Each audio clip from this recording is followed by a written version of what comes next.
द्वारका एक ऐसी भारतीय प्राचीन नगरी है जिसे कभी भगवान श्री कृष्ण ने बसाया था। हिंदू धर्म में 7 सबसे प्राचीन नगरी में से एक माना जाता है द्वारका को। बाकी 6 का नाम है मथुरा, काशी, हरिद्वार, अवंतिका, कांचीपुरम और अयोध्या। कुछ लोग द्वारका को द्वारापति, कुशस्थली, अनर्तक, ओखमंडल, गोमती द्वारका, चक्रतीर्थ, अंतरदीप और बानी दूर के नाम से भी जानते हैं। इस शहर की चारों ओर बहुत लंबे लंबे दीवारें थी जिसमें कई द्वार थे। कई द्वार की नगरी होने की वजह से इस शहर का नाम द्वारका नाम रखा। परंतु ये सवाल उठता है कि श्री कृष्ण के देहांत के बाद ऐसा क्या हुआ कि ये नगरी जलमग्न हो गई।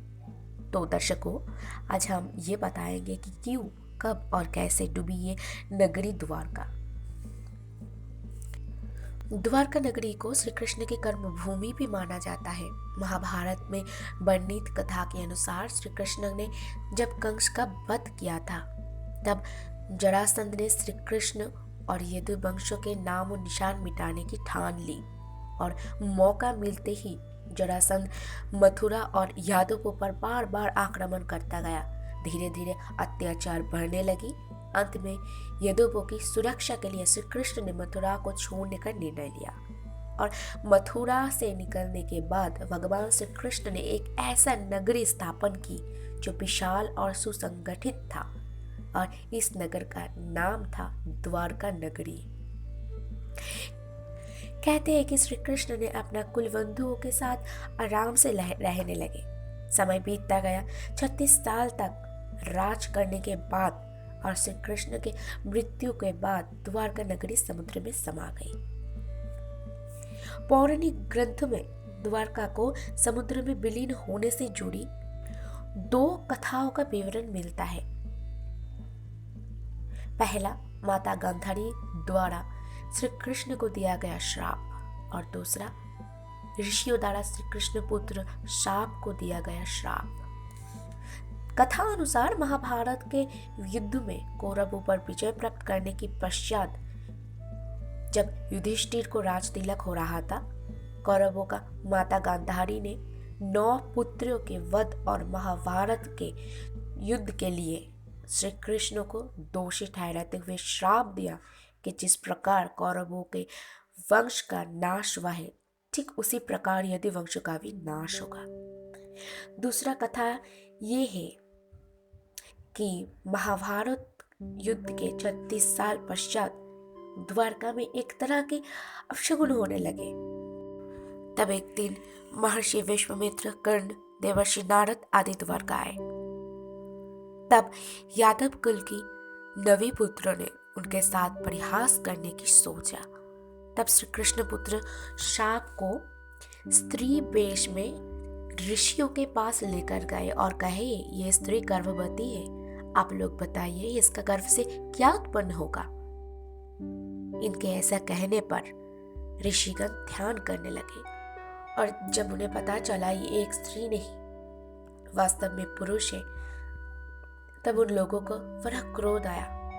तब उन्होंने 9 पुत्रों को कहा, तुम लोग हमारा अपमान किया, इसलिए श्री कृष्ण के पुत्र एक लोहे का मुसल को जन्म देगा जिससे तुम लोग अपने समस्त कुल का संहार करोगे और उसके प्रभाव से सिर्फ श्री कृष्ण और बलराम ही बच पाएंगे।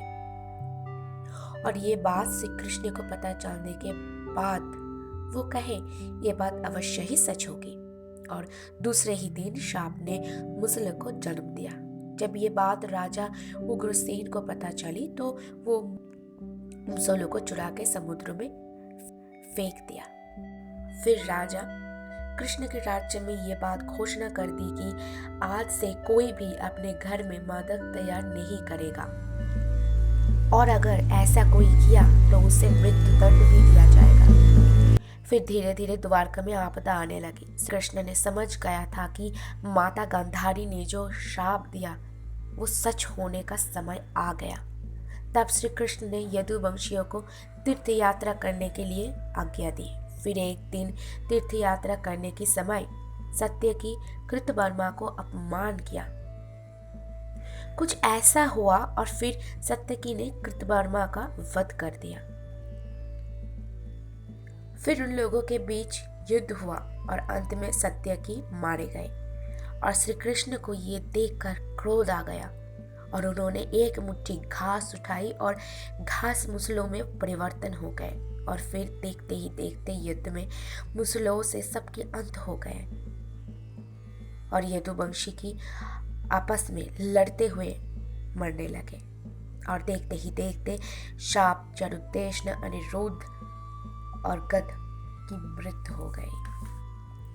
अंत में श्री कृष्ण अपने सारथी दारुक से कहा कि तुम हस्तिनापुर जाओ और अर्जुन को पूरी घटना बताकर द्वारका ले आओ, और वो ऐसा ही किया। फिर अर्जुन को द्वारकाधीराज की स्त्री के रक्षा करने के लिए रखकर वन में चले गए और नारायण के रूप में ध्यान करने लगे। फिर एक शिकारी हिरणों का शिकार करने के लिए तीर चलाया और वो तीर श्री कृष्ण के चरणों में लग गए और वो धीरे धीरे उन्होंने अपनी शरीर त्याग कर दिया। और दूसरी तरफ अर्जुन ने श्री कृष्ण की सारे रानियों को और द्वारका वासियों को लेकर वहां से चले गए और देखते ही देखते द्वारका नगरी जलमग्न होकर जल के नीचे समाहित हो गए और ऐसे ही द्वारका नगरी का पतन हुआ था।